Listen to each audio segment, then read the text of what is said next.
Hi, my name is Reed Silverne. The name of the show is Fed Pride. The reason it's called Fed Pride is because I'm a federal worker and proud of it. Today I'm going to talk about a number of things, but for me, today is September 14th. As I've said on the show before, this is live to tape.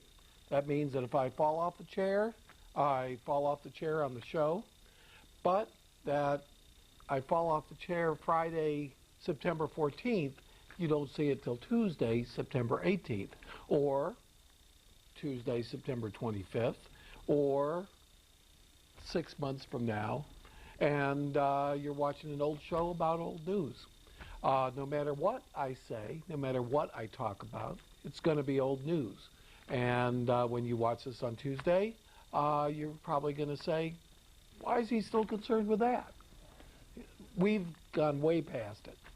And that's going to be an extra problem. It's one of the reasons I usually don't talk about American electoral politics, because I'm going to have my show on Friday, and when the primaries occur, most primaries occur on Tuesday.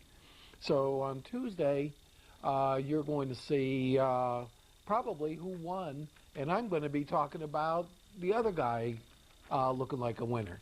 So the good news is you get to listen to me and find out what a fool I've been. And the bad news is whatever I say is out of date by definition. However, I really like this live-to-tape format. It's given me the opportunity to have a show. And the live-to-live shows, the really live shows, are a rare commodity or hard to get. So that's the story on the live-to-tape. The biggest news in the last week has been Patreus's report and then testimony to Congress on Iraq, and then the president, of course, making a speech about reducing troop levels, although the troop levels that he's talking about reducing are reducing back to the pre-surge levels. For a couple months, there was a national intelligence estimate. I believe that came out in May. For a couple months, the president has been saying, Patreus's report in September, let's wait, don't oppose everything right off, because Patreus is going to report on how good the surge is doing in September. And of course, Patreus said that security is getting a little better, especially in Anbar province, somewhat better in Baghdad itself. And that many Sunni tribesmen have been joining us against al-Qaeda, being led by a guy named al-Sattar al-Rashi. I'm not sure I got the right name down here. Sattar Buzaig al-Rashawi. That means he's from the town of Rashawi, Rasha. Anyway, his dad was murdered by al-Qaeda, and because he was murdered by al-Qaeda, his tribe turned against al-Qaeda with the leadership of Sheikh Sattar. And Sheikh Sattar actually organized with the U.S., General Patreus, and a certain colonel whose name I don't have at my fingertips right now. I don't want to misquote him. Who had the local brigade in the area, and this was Ramadi, around Ramadi. And they turned against al-Qaeda because al-Qaeda killed the sheikh in charge of that tribe. The son turned against him, started what they call the Anbar Awakening Council. The Anbar Awakening Council became a movement that spread throughout Anbar province and even spread as far as Baghdad. Basically, that al-Qaeda is run by foreigners, at least foreign to Iraq.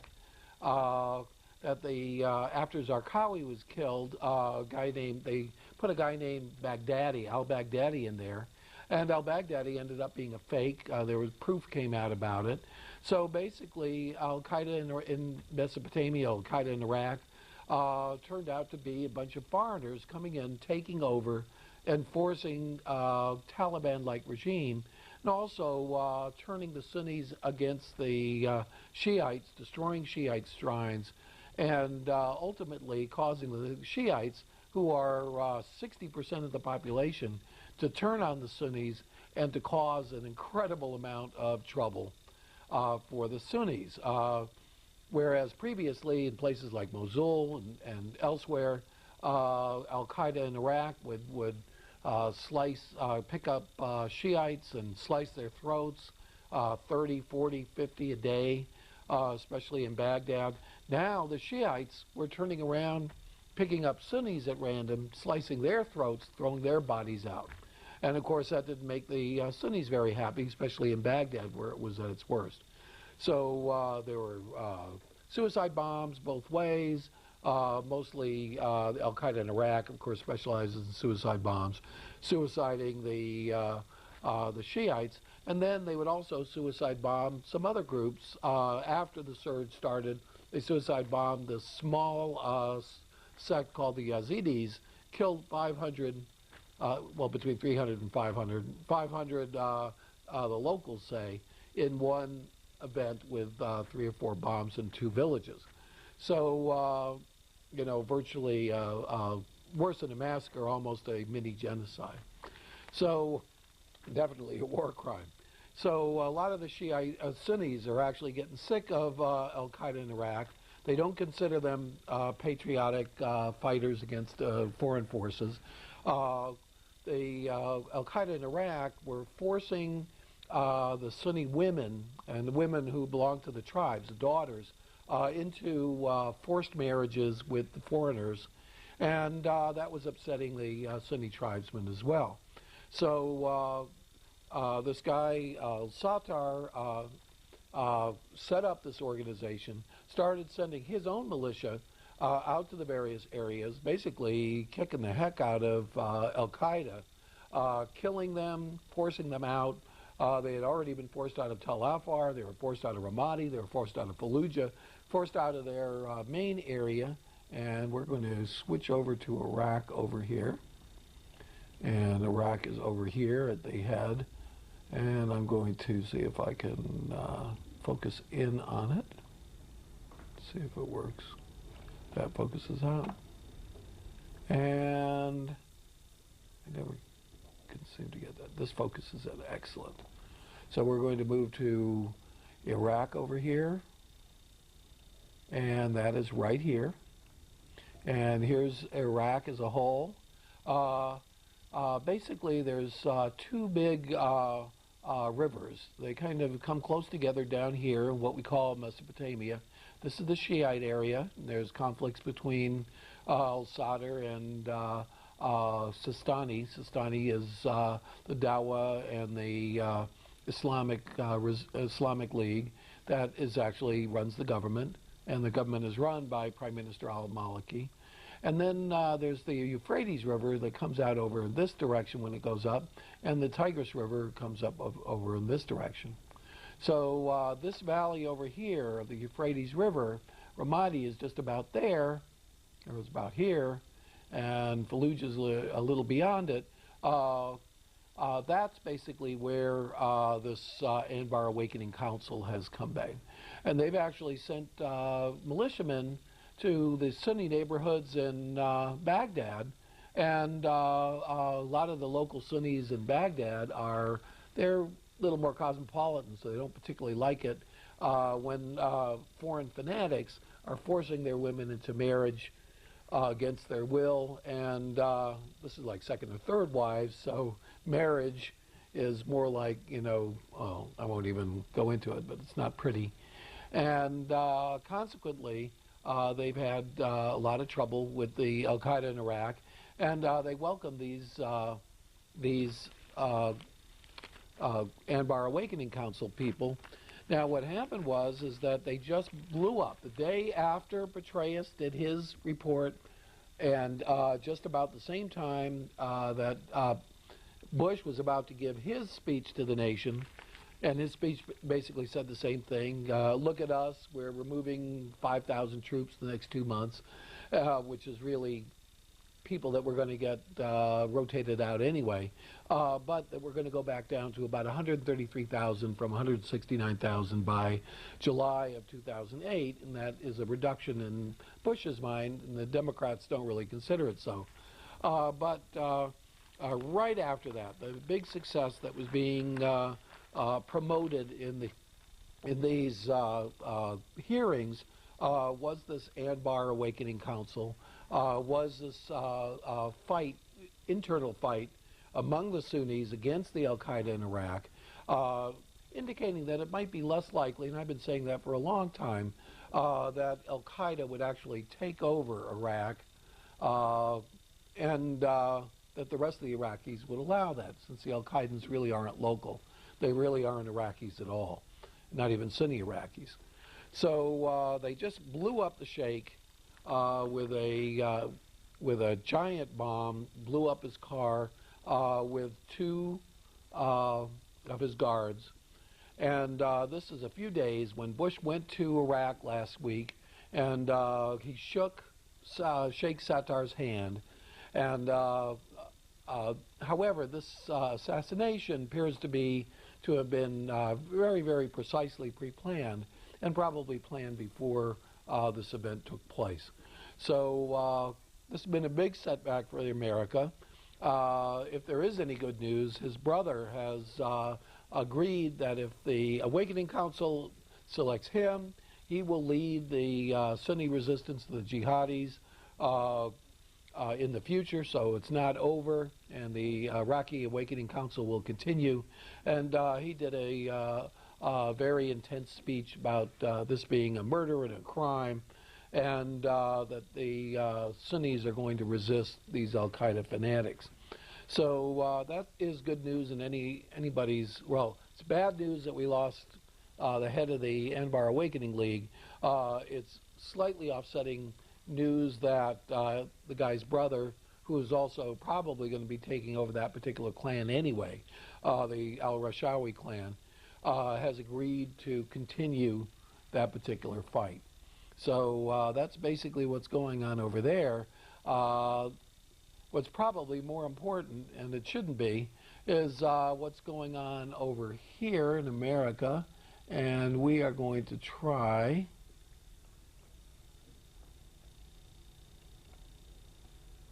see if we can do it. It's not working. All right. This is a new thing for me, and let's hope it works. I've done it in other places, and we are going to shoot down just like a missile right down to the White House. And there's the White House right over here. It's the White House lawn. I don't know what all these little blue dots are. I'll figure out how to get rid of those eventually. But basically, this is where Bush has done his speech, and so that's why I'm focusing on the White House. And hopefully I'll be able to do this in the future, hopefully a little bit more efficiently, because as I've often said on this show, I am my own engineer. When I get up here, I'm the staff, it's a great staff, sets up the shot. Once they set up the shot, it's up to me to set up the cameras. I'll disappear myself for a second to show that I can do that. Set up the titles, put the titles back in and out, and I can deal with the background, because the background is a blue screen, and I have Google Earth in there, and I should be able to go just about anywhere. So we'll see if that continues to work, and try to work on this new feature. So the president's speech, was it a success? Was it not a success? It's hard to say. I don't think that, in fact, there's been a poll that was in USA Today. I think it was a CBS poll, but don't quote me on that. They did a poll on who do the American people trust to make decisions about Iraq, and the military, the uniformed military, scored, I believe it was 6 times higher than President Bush. So probably Patreus' speech a couple days ago, and for you watching on Tuesday, almost a week ago, probably carries more weight than our own president, who actually makes the decisions. The president is claiming, oh, I'm leaving it to Patreus to make the decision, but ultimately it is his decision no matter who makes it. Because it's his decision to say who makes the decision. It's just part of our constitutional system. However, fortunately, Rumsfeld is out. Rumsfeld is a complete, total incompetent. I'm not afraid to say it. Of course, a lot easier for me to say now that he's been fired. And I'm going to say fired, even though he resigned. Pretty much everybody down his chain of command is out. There's a few survivors in the Defense Department that were appointed by Rumsfeld. But basically, Gates has replaced the entire management chain all the way down, especially concerning Iraq. And for as far as I'm concerned, that's a great thing. So Rumsfeld was not trying to win that war, in my opinion. I've said that often. He was just dragging it out to see whether his theory of transition, being able to win with technology and not troops, was going to win. Every time we made some progress or had an edge, like the Second Battle of Fallujah in late 2004, he would immediately start pulling out troops, and Al-Qaeda would come into the area that we had just cleared. It was a tragedy. By the time the surge was about to happen, they were actually lobbing missiles and rockets into our bases in Baghdad, the big bases on the airport and in the green zone. And even worse than that, they were actually attacking the gates to the bases. So the surge pretty much had to happen. If we didn't have the surge, there could have been a Tet offensive in Baghdad. And the surge basically took a lot of our troops. We put in our crack troops, 10th Mountain Division, some others, and we basically set up little mini bases completely throughout the city of Baghdad.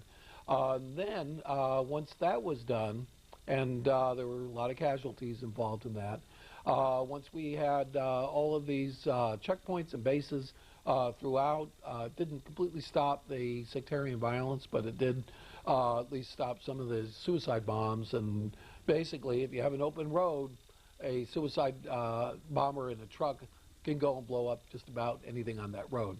And they did. They were blowing up, especially Shiites, left and right.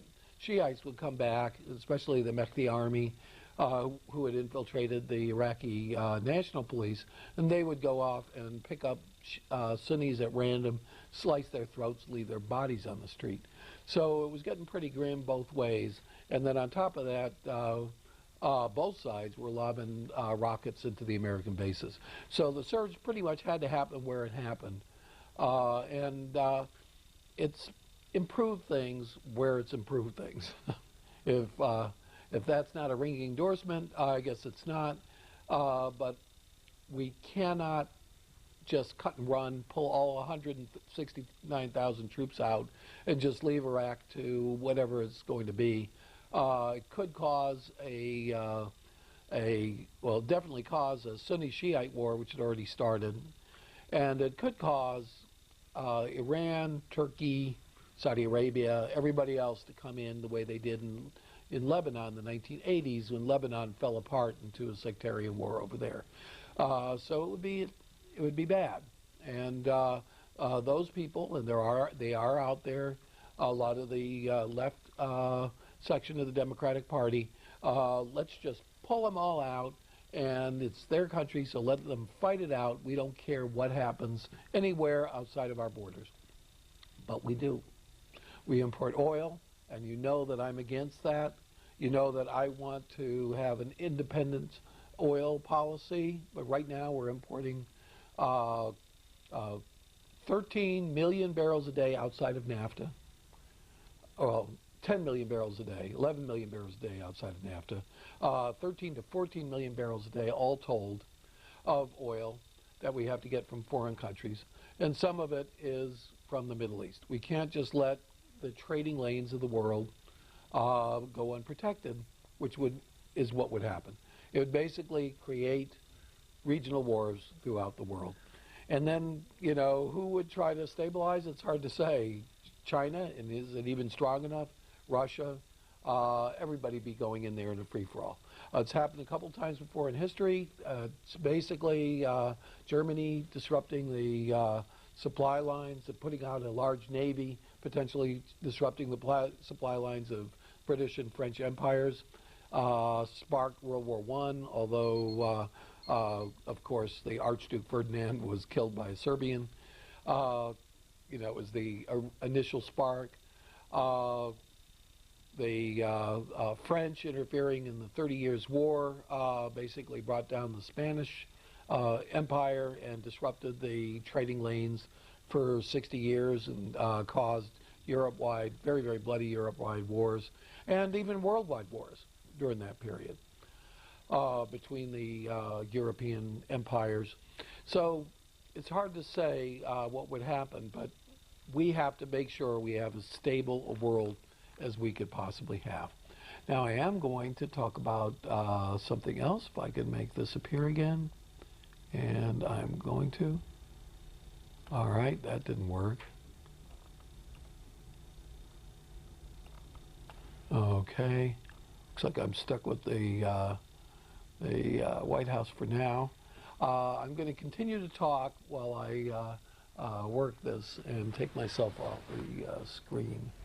So it's very, very important that we stay in and we at least try to fix the situation as best we can.